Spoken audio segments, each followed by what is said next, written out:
All right, guys, well, we're trying to find the cows, and you can see them coming. Come on, cows!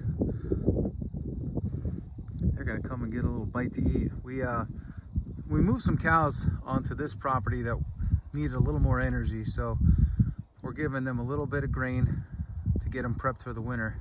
So here they come. There's 19 of them and a little baby calf that came out 2 days ago. So we got pretty much all this fenced up. They got quite a bit of grass still here. I was thinking of getting them out of here next week or so, but I don't know, man. I think we got like a little bit more grass. We definitely want to leave some behind so we're not getting our butts kicked for next year. But look at how happy they are. 1, 2, 3, 4, 5, 6, 7, 8, 9, 10, 11, 12, 13, 14, 15, 16, 17, 18. So I'm waiting on the mom and the little calf. That should be that group. And then I'm waiting on Big Spot, the bull. He's usually anchoring the group down. But anyway, it's been a little bit of a crazy week in the cattle industry. I know a lot of people are not happy with the Don. We're talking about doing deals with Argentina and sort of leaving the American rancher behind. But you know, I don't know how I feel about it. I mean, truthfully, it doesn't really affect us very much with what we do. You know, we have our direct-to-consumer customer base, and that's who we sell to. And you know, cattle prices are high right now. I mean, the only thing is, I will say, like, we used to sell a whole cow for like $4,200 when we first started. You know, butchered and everything. And now that same cow is $5,600, but our profit hasn't moved at all. So you know, the market's getting high, but I think what's happened is people are so used to paying so little for beef that I actually think that's the real problem. The real problem is people are so used to paying little for beef that they, you know, they expect it to be so cheap. But maybe beef really is the meat of kings in a way. I tell you what, each one of these rolls is $40 to $50. So to feed a beef herd is super expensive, and I think for years what's been happening is the rancher's been laying out all these monies for inputs to get the cows to a certain size, and then they go to these big meat packing plants, and the rancher doesn't even really get to determine A, how much he sells his cow for, or B, you know, what it sells for after it's cut at retail. So you know, it's just kind of a frustrating, I guess, business in general. But in my opinion, you know, based on just the cost to do this, look at that big Angus right there. You know, the ranchers should get compensated, man. They should get well compensated. Anyway, I'll be right back. I gotta shut this gate. Okay, glad I closed that gate, because once these guys get out, it's an adventure getting them in. And there's the mom and her calf. So, I'm lying. The mother took off. The calf's hanging with Big Spot, the bull. Ay, crazy. But anyway, like I was saying, it's a tough business no matter how you cut it. This, from the standpoint of the president, you know, there's a piece of me that understands, look, let me try to bring some beef in. Then the American beef herd is small right now. It's not, you know, at the size it needs to be to, you know, produce I guess enough beef for Americans at an affordable price. So let's bring some meat in to temporarily assist. The problem is, if our goal is to keep driving prices down, you know, eventually, when does the rancher ever get paid what they're due? So that's the frustration, right? You got the ranchers chapped. You know, even this land, right? You got to pay the taxes on it. You got to put all this fencing in, all this wiring, all these gates, right? You got to take care of the cows and all that kind of stuff. And, you know, mineral, like I just went to the Tractor Supply today, and every day I go there, it's at least $100. And, you know, so you start thinking about it. There's a lot of inputs here. What do you get now? And I know a lot of the ranchers in this region are like, you know, if I could just get decreased taxes on my house, that's good enough. And it's really not, you know. People put a lot of effort into this. They're putting a lot of blood, sweat, and tears. They're sacrificing a lot to raise American beef. You know, they should be compensated accordingly.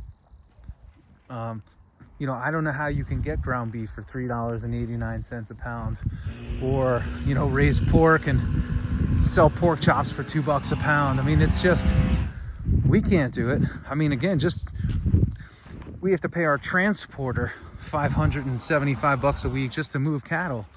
Then you got your fuel costs, then you got your staffing costs, and just everything, just, it adds up. And you know, you can see why the ranchers are pissed. And on the other end, some ranchers are like, look, we're finally getting paid well at a market for our animals, and now Americans are almost pissed off that the rancher's getting well compensated. It's like, you know, do we really want to support the American rancher, or do we really want to just support ourselves and our wallets? And I tell you what, I think there's a true split. There's a true split down the middle. And you have people that say, listen, I don't care about country of origin. Is the beef inspected? Am I going to get sick from eating it? No. I'm good. I'm good. I'll take it. Then you got another group that says, you know what? I am pro-America. I don't want any imports. And that's it. And, you know, on the other end, you could look at it like this. If you don't want any imports, well, should we even be exporting, right? Should we be exporting our beef?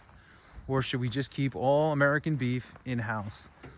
And that's it. You know, these are questions that I think we can and should ask, and I think they're important to ask. So just some things to think about as we go through this sort of beef crisis. I know Tomi Lahren, she's one of our friends of the brand, and she's running hot on Fox, and she's running hot on Tomi Lahren is fearless, and you know, she's all about the American rancher, American only. Donald, don't you dare bring in beef from anywhere else. It's screwing the rancher. And we totally get that side. But on the other end, like, I feel like we may not know enough about what Don's actually dealing with in the White House, right? And what his angle is, and what his just what his overall objective is outside of lowering the price of beef for the American customer or consumer.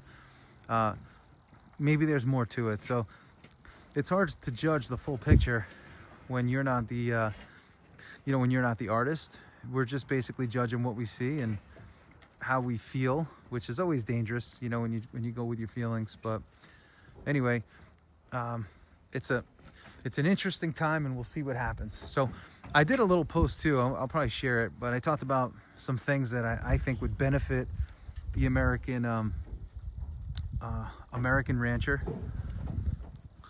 And I know for us, we get crushed in fuel. I shared a picture a couple months ago about our fuel bill, and over $100 of this bill, I think we paid $600 in actual fuel costs and $125 in New York State fees, and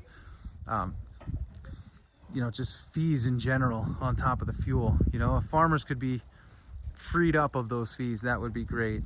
If farmers could get a fuel credit every year, or some kind of subsidy based on how much fuel they use, maybe the government matches 50%. What were some of the other ideas? You know, maybe farmers, if you have a certain amount of pasture land, you don't pay land tax. You don't have to pay tax on your land. You don't have to pay the school taxes, etc. You're exempt because you're feeding America. So farming is one of those unique professions where maybe, again, some good subsidies would help. And I think the other thing we have to do is incentivize people to want to get into this, because if the average rancher's in their 60s and a lot of the kids don't see the value in getting involved, what's going to happen? We're going to lose the farms. Foreign entities are going to want to get in on them, or you know, your farms are going to just kind of join, and you're going to see these big conglomerates begin to happen. So I don't know. It's an interesting time, but I do think that getting more people involved in this is the key. But you got to make it incentivized for them to do that, because many of them will just sit back and say, I've watched my grandfather lose money, I've watched my parents lose money, I'm going to be the one that breaks the trend here. And although I love the cows and I love the family farm, it would be a better life for me without it. And I totally get it, because the pricing to do this is crazy. We get some jack-offs on Facebook. We run an ad and they bust our balls for our pricing, and they know nothing about any of this. This is some guy the other day who lives in a condo down in Florida busting our chops. He's got all the answers. And then you got the other people that are like, well, you know, you should be doing it like this. You're not raising cows right? There's just this whole thing that goes on. And it's like, how many of these people actually want to better the American farm, keep it going? Truthfully, in my overall opinion is I don't think many people care. I think few do. And again, we're blessed to have the customers that do. But I think overall, I don't think a lot of people care. Get it to me cheap. As long as it doesn't kill me, I'll take it. I'll get a good steak every once in a while when I go to the local steakhouse. But I'm okay eating chicken. I don't care where that comes from either. Just keep it around $2 to $3 a pound. Keep my steaks under 20 a pound, and I'll see you next week for a refill. And man, that's such a bad way to live. But again, people have to sometimes buy based on their financial situation, and that's okay too. So, but again, we don't judge. We don't know. None of us know the whole scene. You're seeing all these guru farming experts, analysts, people popping up. They got all the answers too on how to solve the crisis. Who knows? You know, until you know what's actually going on, we don't know. But for all of us, we could just go to find a local farm, local rancher, and talk to them and see about you know, getting our beef from them. So support the family business. Family business guys made up America at one point. And I think it was a better time too. You still see it in rural America a lot. The family business still exists, but even in those areas, once Walmart pops up and Home Depot and Lowe's, you know, the local hardware store is abandoned, the local grocery store is closing, and people just care about the price. At the end of the day, people in America, we're very price-oriented folks. It's funny too, I'll leave you with this. You know, we have this people that are all, you know, natural until they buy it and it tastes like crap. And then they're all of a sudden just looking for something that tastes good. So we're a funny group, Americans, but at the end of the day, we're just going to do our best to take care of these beautiful cows and give them a good life. And these are 2 future mamas right here. We're going to grow them out and continue to grow our herd. And again, that's all we can do, is take care of these babies and grow them good, grow them well, and you know, produce what we can for all of you. And that's it. So anyway, as I always say, folks, have a great day, have a great night, have a great life. We'll see you soon. If you need beef, we are freedomfarms.com. Head on over there, get some beef, get some pork, get some chicken. And if you ever want to come to the farm, let us know. We'll give you a tour. We'd love to have you. See ya.